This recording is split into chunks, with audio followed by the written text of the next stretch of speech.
Assalamualaikum warahmatullahi wabarakatuh.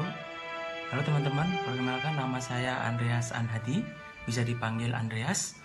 Di sini saya dari kelompok 6. Halo, saya Dela Perndia Agusta dari kelompok 6. Halo, saya Hana Helena dari kelompok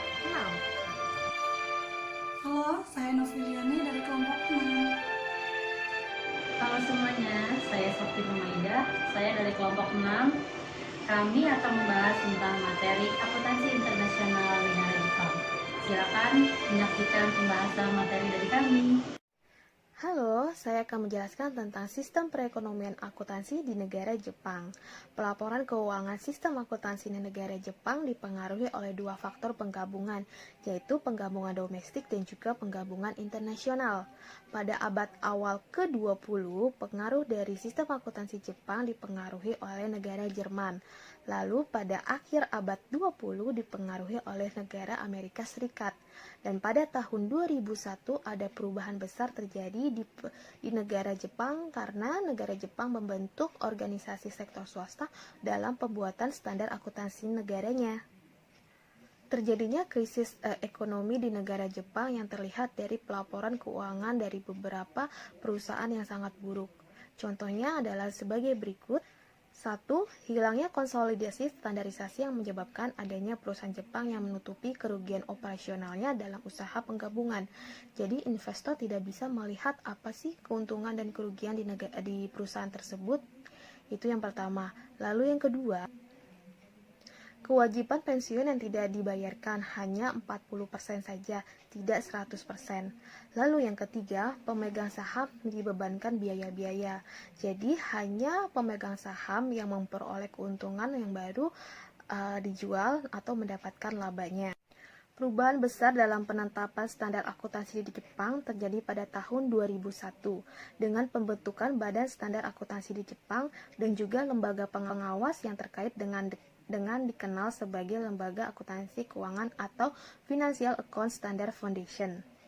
Lalu, Badan Standar Akuntansi di Jepang kini memiliki tanggung jawab penuh untuk mengembangkan standarisasi pembukuan serta panduan implementasinya di negara Jepang.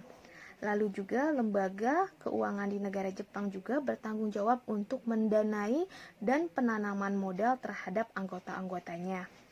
Badan Standar Akuntansi di negara Jepang bergabung atau berkolaborasi dengan IASB atau yang disebut juga dengan Badan Independen yang mengikat standar akuntansi keuangan di setiap negara dalam mengembangkan IFRS atau standar pelaporan setiap negara, serta pada tahun 2005 meluncurkan proyek bersama dengan IASB untuk menghilangkan perbedaan yang ada antara IFRS dengan standar pembukuan di negara Jepang. Lalu Jepang juga membentuk organisasi akuntan publik yang disebut dengan Japanese Institute of Certified Public Accountant yang JICPA disingkatnya, mengeluarkan panduan mengenai permasalahan akuntansi serta menyediakan input bagi ASBJ dalam mengembangkan standarisasi akuntansi di negara Jepang tersebut. Sumber dana terbesar di Jepang yaitu bank. Sistem pendanaan disebut dengan sistem berbasis kredit.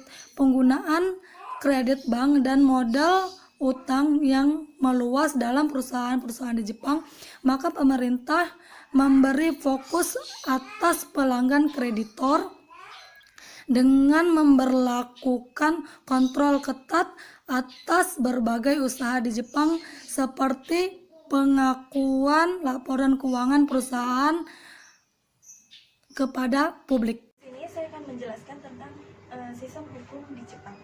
Jepang merupakan negara yang memiliki konsep hukum yang dicakup dari beberapa negara. Jepang menganut sistem hukum kode atau sipil, yang artinya serangkaian hukum yang lengkap, mencakup ketentuan dan prosedur.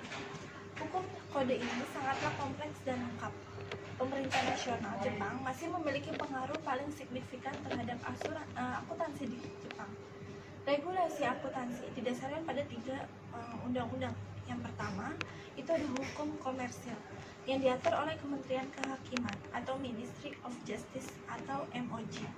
Yang kedua, itu Undang-Undang Pasar Modal dibuat oleh Kementerian Keuangan Finansial. Dan yang ketiga, Undang-Undang Pajak Penghasilan Perusahaan. Terima kasih. Di sini saya akan menjelaskan tentang perpajakan di negara Jepang. Perpajakan di negara Jepang terbagi menjadi pajak negara dan pajak daerah. Pajak negara dan pajak daerah diklasifikasikan menjadi beberapa bagian. Salah satu pajak yang terdapat pada kedua jenis pajak tersebut adalah pajak perusahaan. Pajak perusahaan yang berada di Jepang diatur oleh Undang-Undang Pajak Penghasilan Perusahaan. Adanya peraturan pajak ini membuat seluruh perusahaan Jepang mengatur sisi pendapatan dan beban atau laba rugi mereka untuk meminimalisir biaya pajak penghasilan. Peraturan Jepang mengenai besar pendapatan yang terkandung dalam pajak sangatlah ketat, sehingga rekayasa terhadap manajemen laba jarang terjadi pada perusahaan-perusahaan di Jepang. Jadi tentang ikatan politik dan ekonomi di negara Jepang. Jadi politik dan ekonomi merupakan dua hal yang memiliki kaitan yang erat. Karena para pembisnis dapat merupakan aktor yang memengaruhi pembuatan keputusan politik dan sebaliknya. Ondal atau sistem ekonomi Jepang dipengaruhi oleh adanya urusan politik dengan Amerika Serikat pada saat Panca Perang Dunia Kedua. Jepang setelah PD2 harus membayar ganti rugi perang dan harus mengubah Undang-Undang Dasar Meiji menjadi Undang-Undang Dasar yang melambangkan kedemokrasian sesuai dengan ketentuan yang diajukan oleh Amerika. Rakyat Jepang pada saat itu juga mengalami depresi karena perekonomian yang tidak stabil dan demokrasi yang harus diterapkan oleh masyarakat Jepang terutama di bidang politik dan pemerintahan. Setelah kalah, Jepang diduduki oleh Amerika, maka demokrasi yang Amerika ajukan harus cepat berlangsung untuk memulihkan masyarakat Jepang. Pada masa Panca Perang Dunia Kedua, banyak generasi muda Jepang uang belajar menuntut ilmu di Amerika Serikat dengan harap bila kembali ke Jepang akan membawa perbaikan terhadap perekonomian Jepang Panca Perang Dunia Kedua. Dalam masa ini, Jepang perlahan mulai bangkit dan keterpurukan Jepang membangun industri baja dan batu bara. Jepang berharap. Di sini saya akan menjelaskan tentang inflasi. Inflasi merupakan gejala ekonomi yang tumbuh dan berkembang di perekonomian dunia yang dapat melemahkan perekonomian secara umum. Inflasi dapat menimbulkan masalah dalam bidang akuntansi.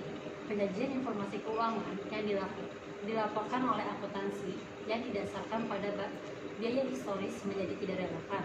Sebab kenyataan perekonomian suatu negara senantiasa dipengaruhi oleh gejolak inflasi.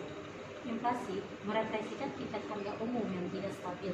Oleh karena itu, asumsi unit moneter yang stabil dalam biaya historis hanyalah akan mengakibatkan laporan keuangan yang dihasilkan menjadi kurang handal karena tidak memasukkan unsur perubahan tingkat harga yang terjadi pada saat ini. Maka hasil penilaian kinerja perusahaan dapat menjadi keliru diakibatkan kurangnya relevan laporan keuangan tersebut.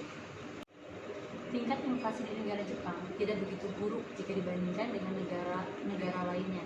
Rata-rata inflasi Jepang dari tahun ke tahun yang paling besar yaitu 0,2%. Namun, Jepang sendiri telah mengadopsi IFRS dalam hal penyajian laporan keuangan ketika terjadi inflasi. Jika terjadi inflasi, maka ada beberapa metode yang digunakan oleh perusahaan.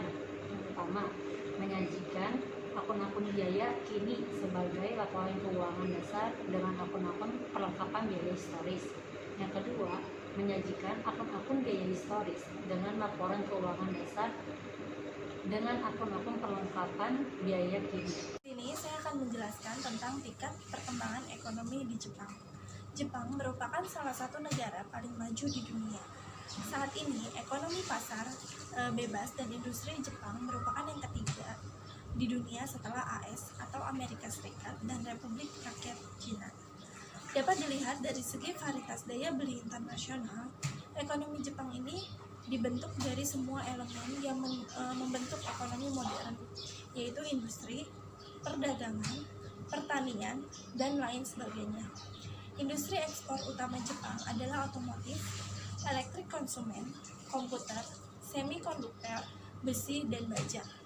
Industri yang penting dalam ekonomi Jepang adalah petrokimia, farmasi, dan tekstil. Industri manufaktur Jepang bergantung pada impor bahan mentah dan bahan bakar minyak. Tingkat perkembangan keragaman bisnis ini tentu akan membuat sistem akuntansi Jepang berkembang secara signifikan. Terima kasih. Tentang tingkat pendidikan di negara Jepang. Jepang merupakan salah satu negara yang memprioritaskan pendidikan dan selalu berupaya untuk mencerdaskan kehidupan bangsa. Bagi negara Jepang, pendidikan merupakan alat yang berperan sangat penting untuk meningkatkan sumber daya manusia, di mana kualitas pendidikan harus ditingkatkan karena mampu menentukan kualitas sumber daya manusia itu sendiri. Pendidikan khususnya akuntansi di negara Jepang diharapkan mampu membentuk sumber daya manusia untuk meningkatkan perekonomian, menghadapi tantangan lapangan kerja masa depan maupun kemajuan zaman yang kian menuntut keahlian. Selamat malam teman-teman. Saya di sini dari kelompok 6 ingin mempresentasikan tentang teori tentang kebudayaan di negara Jepang. Budaya sendiri mempengaruhi terhadap perilaku masing-masing individu dalam mendasari peraturan perlambangan di suatu negara yang nantinya akan secara tidak langsung akan mempengaruhi terhadap akuntansi. Pada dasarnya, akuntansi harus memberikan respon terhadap kebutuhan masyarakat akan informasi yang tertentu akan mencerminkan dari kondisi budaya setempat. Jepang merupakan masyarakat tradisional dengan akar budaya dan agama yang kuat dan kental, sosialisasi yang tinggi antara egoitas saham atau sama dengan orang lain atau dengan negara lain, dan seringkali bersama-sama memiliki perusahaan lain yang disebut sebagai kairesto. Kondisi ini tentu membuat pemerintah Jepang dan lembaga akuntansi terkait di Jepang menyusun sejumlah regulasi untuk mengatur hubungan perusahaan-perusahaan tersebut. Jadi di Jepang di sini dijelaskan karena di Jepang dengan berbagai kebudayaan dan agama yang kuat, sosialisasinya yang tinggi antar masyarakat. Jadi di Jepang termasuk negara yang paling besar dan modern.